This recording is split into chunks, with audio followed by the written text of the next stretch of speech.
ዛሬ ላይ ዱንያ ያላደከመችው ሰው ማን አለ ወዳጆቼ? አንዳንዱ ስጋው ታሟል፣ ሌላው መንፈሱ ታሟል።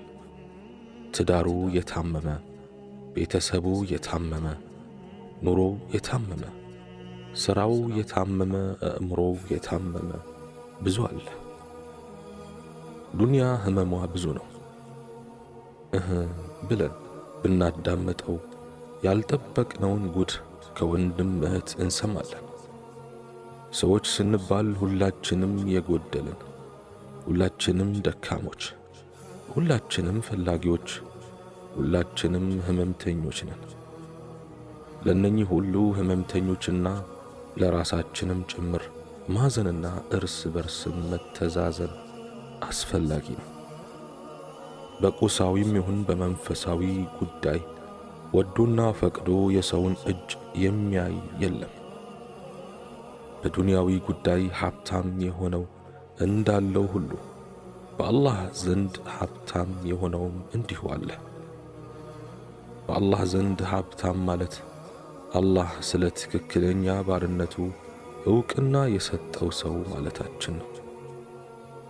በዱንያ ጉዳይ ይረዳን ዘንድ ከአላህ በታች የሀብታምን እጅ እንደምናየው ሁሉ በዱዓ ጉዳይም ወደ አላህ በመድረሱ ሂደት ወንድሞቻችን እንዲያግዙን እንማጸናለን።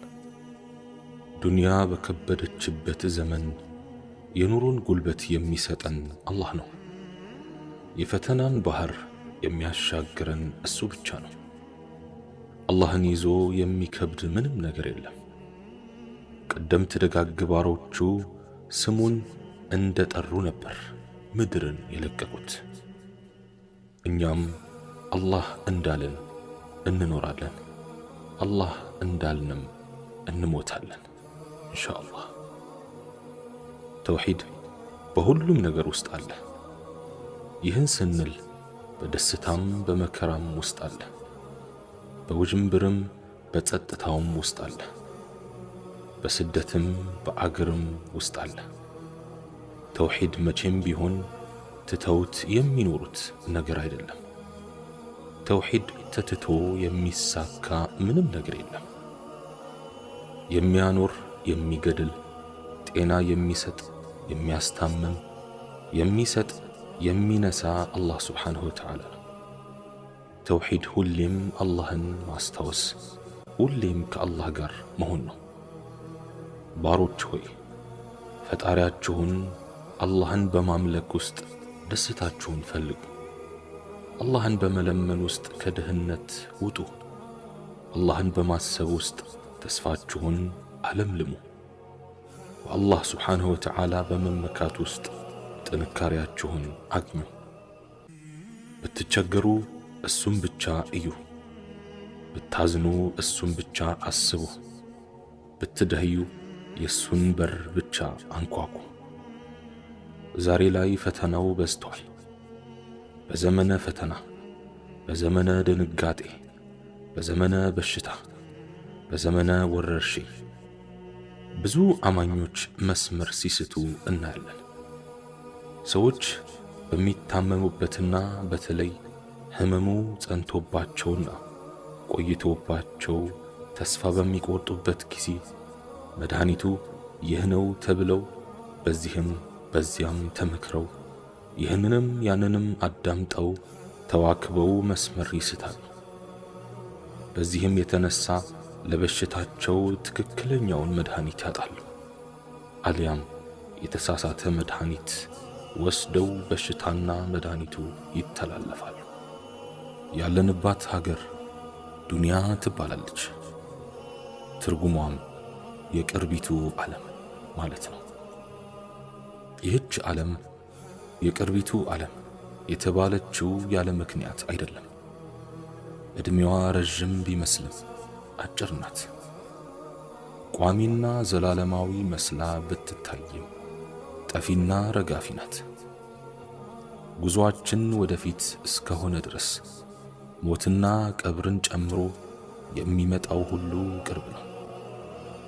አላህ ሱብሓነሁ ወተዓላ ዕድሜ ያደለው ሲቀር በዚህች ምድር ላይ የዛሬ 100 ዓመት እንኳን የለንም። አጀላችን አጠገባችን ነው። ለዚህም ነው ነቢያችን ዓለይሂ ሰላቱ ወሰላም ለዚህች ዓለም ብዙም ግምት ሳይሰጧት ያለፉት። በምድር ላይ የመገኘታቸውን ምሳሌ ሲያስቀምጡም እኔና ይህች ዓለም በዛፍ ጥላ ስር እንዳረፈና ትቷትም እንደሄደ መንገደኛ ነን ብለዋል። ንግግራቸውን የሰማና በጥልቀት ያስተዋለው ታላቁ ሶሐባ ዓብዱላህ ኢብኑ ዑመር ረዲየላሁ ዐንሁ ለሰዎች እንዲህ በማለት ይመክር ነበር። በዚህች ዓለም ላይ እንደ ባይተዋር አልያም እንደ መንገደኛ ሁን። እስቲ ስለ ራሳችንና ስለ ሰው ልጅ ሁኔታ ጥቂት እናውጋ። የሰው ልጅ ከዕድሜው የመጀመሪያዎቹን 10 ምናምን ዓመታት ሕፃን ነው። ገና ታዳጊ፣ ነገር ያልገባው፣ ሕይወትን ያልተረዳ፣ በወጉ ያልበሰለ፣ የሚጠቅም የሚጎዳውን በሥርዓቱ ያለየ።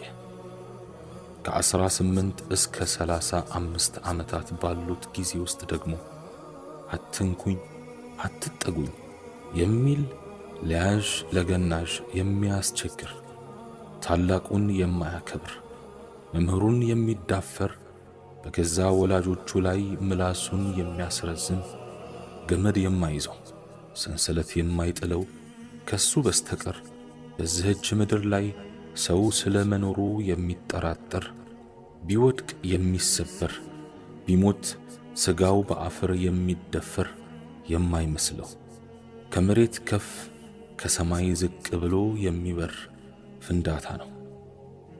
አላህ ያዘነለት ሲቀር ከ36 እስከ 45 ባለው ዕድሜ ውስጥ ደግሞ ለማንና ለምን እንደሚሠራ የሚያውቅ ጠንካራ ሠራተኛ ነው። በዚህ የዕድሜ እርከን ላይ ምራቅ ይውጣል ይበስላል ተብሎ ስለሚታሰብ የዚህችንም ዓለም ባህሪ በወጉ ይረዳል። በመሆኑም የዕድሜ ፀሐዩ ሳትጠልቅ ይወራጫል፣ ይሰራል፣ ይጥራል። አንድም ለራሱ አልያም ለልጁ ካልሆነም ለወራሹ። እሱም ሌሎች ሰዎች እንደሆኑት ለመሆን ሲል እንደ በሬ ይተጋል፣ እንደ አህያ ይፈጋል።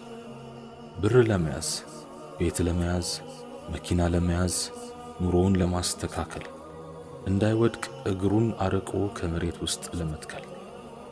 ከ46 እስከ 55 ባለው የዕድሜ ክልል ውስጥ ደግሞ በ40ዎቹ ዕድሜ ላይ የጀመረው አባዜ ያልተወው፣ የዱንያ ስካር ያልለቀቀው፣ ቢጠሩት የማይሰማ ቢነግሩት የማይገባው፣ ዱንያ ዓቅሉን ስርቅ ሐሳቡን ውስድ ልቡን ጥፍት ያደረገችው የለየለት ስካር ውስጥ የገባ፣ በዱንያ የሰከረ፣ ፍቅረ ነዋይ ያልበረደለት፣ ለብር የሚንከለከል፣ እሷኑ የሚያነሳ የሚጥል፣ ባገኘም ቁጥር ጨምሪ እንጂ ብሎ የሚጠይቅ፣ በእጅጉ እንደ ተጠማ ውሻ አፉን ከፍቶ የሚያለከልክና ጥሙም የሚቆርጥለት የማይመስል ነው። ከ60 በላይ ሲሆን ደግሞ ከዕድሜው መግፋት ጋር ተያይዘው የሚመጡበትን በሽታዎች የሚታገል፣ ወኔ ያለው ጉልበት የከዳው፣ ምኞት የሞላው ሩጫ ያጠረው፣ ዕቅድ የተረፈው፣ ጤና የናፈቀው፣ መዝለል የሚከጅል መነሳት ያቃተው፣ አሁንማ ዋ እያለ በየደቂቃና በየሰከንዱ በትዝታ ርቆ የሚሄድ፣ ቁጭ ባለበት በሐሳብ የሚቆዝም፣ አይኑ እያየም ሞቱን የሚጠብቅ እስረኛ ሽማግሌ ነው። ዓላማ ያለው ግቡን ያወቀ፣ ወደዚህች ዓለም ለምን እንደመጣ በትክክል የገባው ሲቀር የሰው ልጅ ማለት ባጭሩ ከላይ የተጠቀሰውን ይመስላል ብንል ማጋነን አይሆንም።